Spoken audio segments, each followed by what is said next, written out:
Suomessa tarvitaan enemmän firmoihin osaamista myynnin ja asiakaspalvelun tekemiseen ja sen johtamiseen.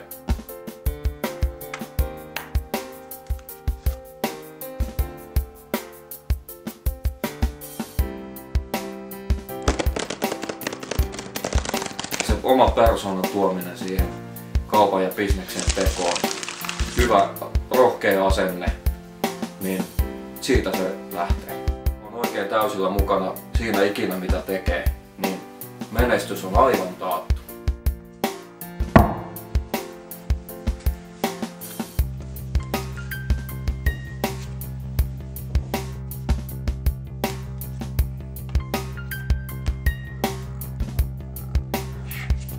Pidä unohtaa on se, että jokaiselta ihmiseltä mä opin myös itse lisää.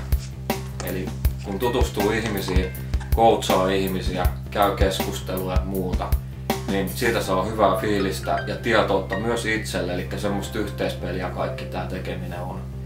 Ja kun autat toista, toinen auttaa aina sinua.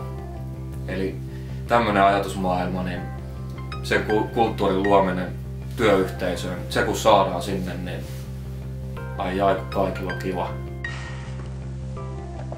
Ja samalla sitten ihmisten hyvinvointi kasvaa siinä, kun on hyvä fiilis tehdä töitä, eli tavallaan yrittäjät sekä esimiehet niin on tosi tärkeässä roolissa kaikessa tekemisessä, mitä löytyy ja mihin pitää panostaa. Pitkäjänteisyyttä vaan kehiin siihen ja siitä se sitten lähtee.